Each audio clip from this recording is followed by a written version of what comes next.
We are back in our home away from home, the port side engine room. One thing that has given me more trouble than anything since buying the boat has been the fuel system, and that manifests itself in the engine dying. So important stuff. When I say the fuel system, it's simply we have a fuel tank full of diesel. Comes in, it goes through a fuel filter, and then it goes from there into the engine, and then from the engine back into the tank. Something that I didn't know but do know now. Diesel engines don't use all the fuel that goes into them.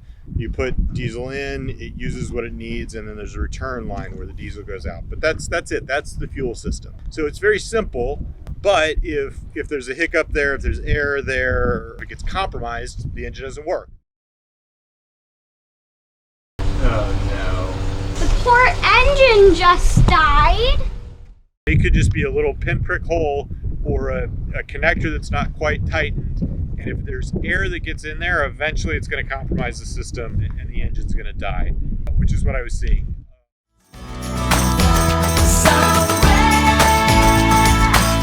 Between the sun and the deep blue sea, my feet in the sand, green umbrella drink in my hand.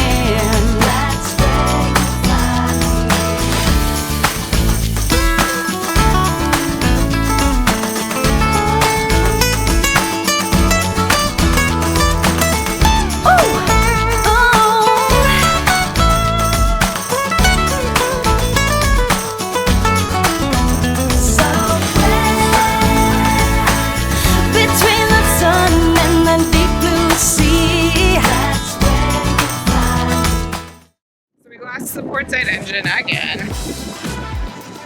It's going in. Figure it out. What does it look like, babe? So the prop is spinning. It's the first time I've been down here when the boat's moving. Yeah. Well, so that's good. We were wondering at first if we maybe snagged a crab pot line, but that looks like not the case.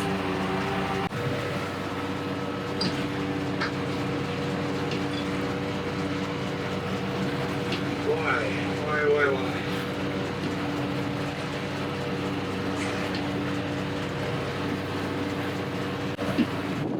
Fuel filters again? I don't know. What are you adding there? Diesel. So Oh, that is diesel.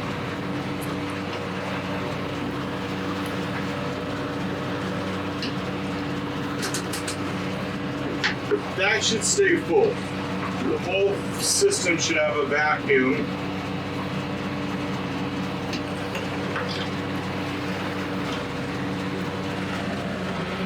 It shouldn't unscrew that and have any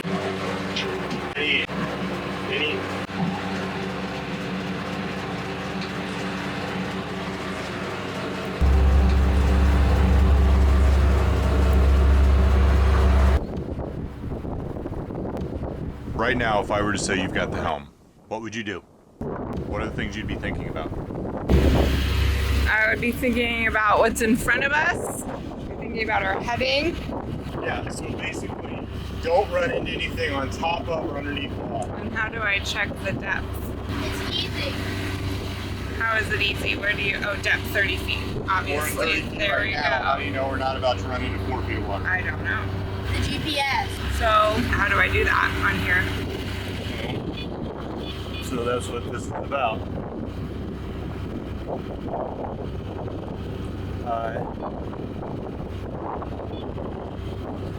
I don't like this screen.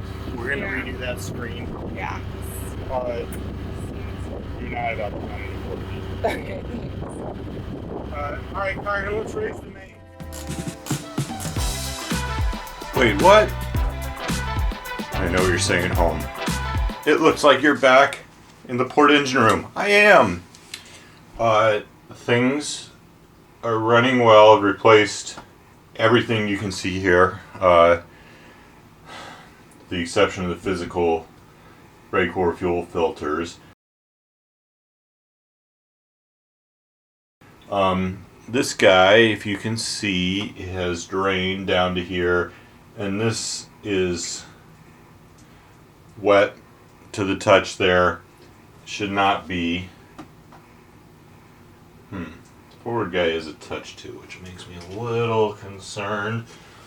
But I know that this is leaking. I have a nice photo I can share with you of when I was priming it, actually seeing air bubbles coming up from the top. So that is not a good seal. I have, through the benefit of the Friends and Family Network, one of these, which is very difficult to get, which should be an exact replacement for that guy. It's a battle to replace this. I got it out, which is further than I thought I might get. These two parts are not the same. Actually, that diameter looks way bigger. It does have an O-ring and a thing at the bottom to where if I could get that in, the top looks similar.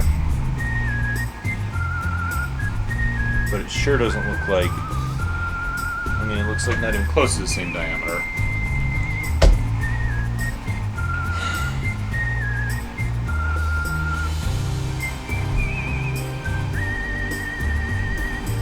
There's no way.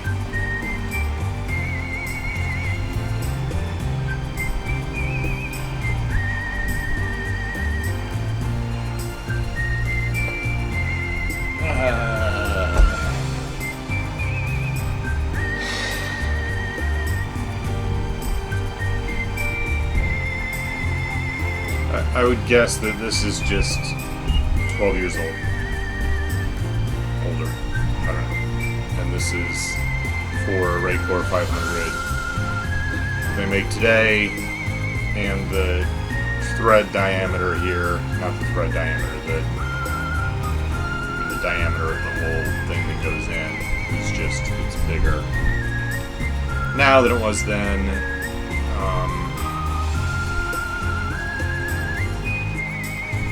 I need a new bowl. I would like to be able to buy a new bowl, not a whole new filter. But at the very, very least, I need a new bowl. So today, Kieran and I are going to reattach our bridle. So what is the bridle anyway? Well, basically it's a large shock absorber. It spreads the tension from the anchor between the two hulls, and it moves the center of effort forward, helping to reduce the strain on our windlass and keeping our swinging motion limited while we're at anchor. Our bridle is made up of two lines which are connected together with a shackle, which is then connected to a chain hook. We measure our port side bridle line to 16 feet approximately, which is about 1/3 of our boat length. Then we securely attach it to our port bow cleat.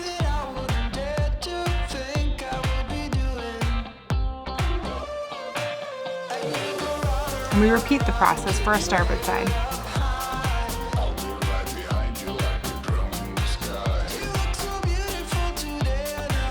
Once they're both secure, Kieran gets the shackle ready to join the two lines back together.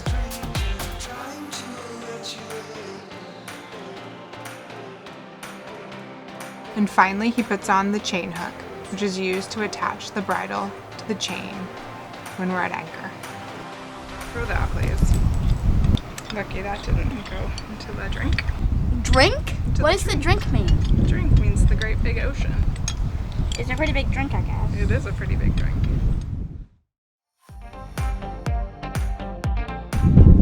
Whew! Good work, but now I want you just to loop it back up here. What? So it's not hanging down. No, but I want it hanging down. Well, that's fine, you might want it, but we don't want it hanging down in the water. So loop it back up. Thank you.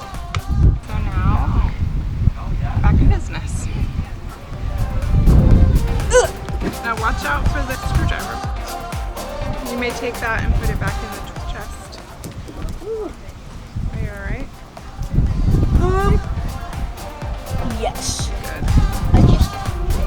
killed myself right there. Tip of the screwdriver.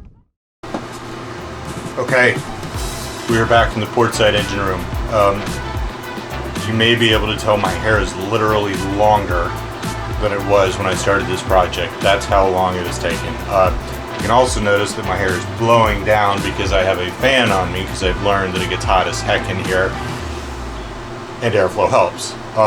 I have changed, and with the help of others, have changed out everything in the fuel system. I think I've solved some problems. I think in the beginning I was creating other problems. It's a new fuel pump here. All the lines are new, all the fittings are new, everything is new. All the O-rings in here are new. The actual models are not. And dun da da da, I'm gonna swap this out.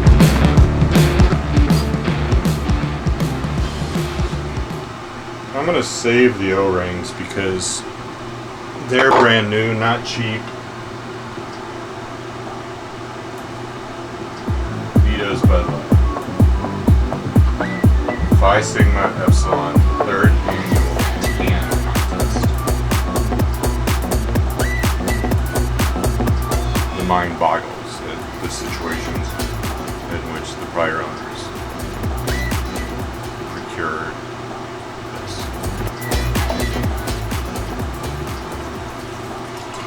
Okay, in, out. That is from the engine. This is the in.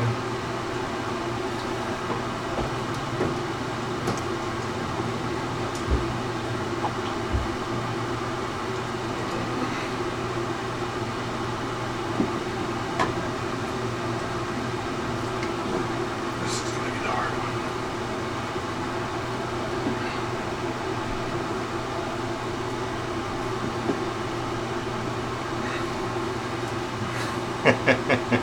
It wants to be exactly upside down.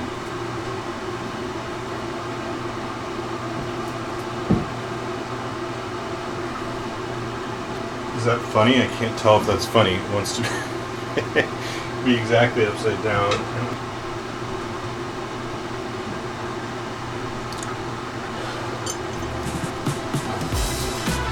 This isn't how do-it-yourself YouTube videos are supposed to go.